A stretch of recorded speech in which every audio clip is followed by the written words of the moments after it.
আসসালামু আলাইকুম। আপনাদের সামনে আরেকটি গুরুত্বপূর্ণ নিউজ নিয়ে হাজির হলাম। হাসনাত আবদুল্লাহ কি কইল ভাই, জনগণের জন্য মাননীয় স্পিকারের কাছে হাত পাও ধরতেছে, অনুরোধ করতেছে। হাসনাত আবদুল্লাহ ওই যে কুমিল্লা ক্যান্টনমেন্ট থেকে সিলেট মহাসড়ক যেটা কয় 18 ফিট আছে, এটা ডাবল লাইন 4 লেন করানোর জন্য মাননীয় স্পিকারের কাছে অনুরোধ করতেছে।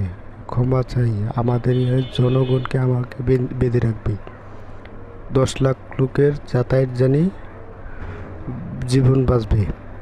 তো হাসনাত আবদুল্লাহ বলছে, দেবুদ্দেরবাসী, আপনারা তো একটা এমপি পাইলেন, এরকম এমপি তো আমরা কোনো সময় দেখিনি। যে এমপি, তো দর্শক ভিডিওটা দেখেন, দেখলে বুঝতে পারবেন কি কইল হাসনাত আবদুল্লাহ। কিছুক্ষণ আগে মৃত্যুবরণ করেছে এবং তাদের এখন জানাজার প্রস্তুতি নিচ্ছে এবং এটি দেবিদ্বারের প্রতিনিয়ত ঘটনা। বাংলাদেশে কোনো সড়ক নেই, বিভাগীয় শহরের দুইটা বিভাগীয় শহরকে যুক্ত করেছে, কিন্তু সেই রাস্তার প্রশস্ত হচ্ছে মাত্র 18 ফিট।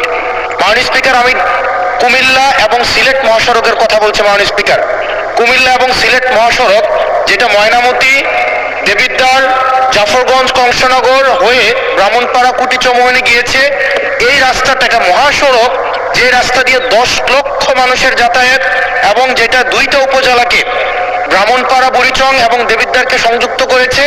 যেখান থেকে চিটগং থেকে যদি আপনি সিলেটে যেতে হয় অথবা সিলেট থেকে যদি চিটগংয়ে আসতে হয়, একমাত্র রাস্তা যেটা মাত্র মাননীয় স্পিকার 18 ফিট। এই 18 ফিট রাস্তা দিয়ে প্রত্যেক দিন এটা মৃত্যুর মিছিলে সেটা পরিণত হয়েছে। দেবিদ্বার বুড়িচং অংশটা প্রত্যেক দিন মৃত্যুর মিছিল। কেবল এই মাসটাই 23 জন মানুষ মৃত্যুবরণ করেছে এই সড়কে দুর্ঘটনায়। মাননীয় স্পিকার, আমরা যখন মন্ত্রীদের মহোদয় বা প্রশাসনের সাথে কথা বলি, এটা হচ্ছে এক ধরনের প্রশাসনিক জটিলতায় আজকে দীর্ঘ 10-12 বছর এখানে কোনো ধরনের কাজ হচ্ছে না।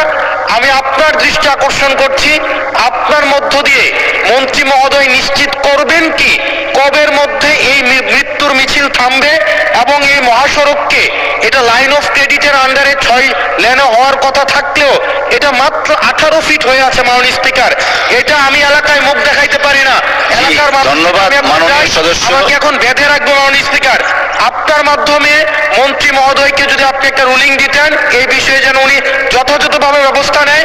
আমি ভিক্ষা চাই এই সংসদের কাছে, এই রাস্তাটা 10 লক্ষ মানুষের প্রাণ বাঁচাবে। মাননীয় স্পিকার, আমি আপনাদের কাছে ভিক্ষা চাই, এই রাস্তাটাকে প্রশস্তকরণের জন্য দ্রুত এটার আপনারা ব্যবস্থা নেবেন। মাননীয় স্পিকার, ধন্যবাদ মাননীয় সদস্য। আপনি 71 বিধিতে একটা নোটিশ প্রদান করুন, সেটা সবচেয়ে অ্যাপ্রোপ্রিয়েট ওয়ে। তখন মাননীয় মন্ত্রী জবাব দিবেন, আপনি সংশ্লিষ্ট মন্ত্রী যখন জবাবটা দিবেন, it will work upon the procedure. আমার মনে হয় আপনি 71 বিধিতে একটা নোটিশ দেন। যদি ভিডিওটা ভালো লাগে, লাইক, শেয়ার, কমেন্ট করে জানাবেন। আর এরকম নতুন কোনো ভিডিও পেতে চ্যানেলটা সাবস্ক্রাইব করবেন।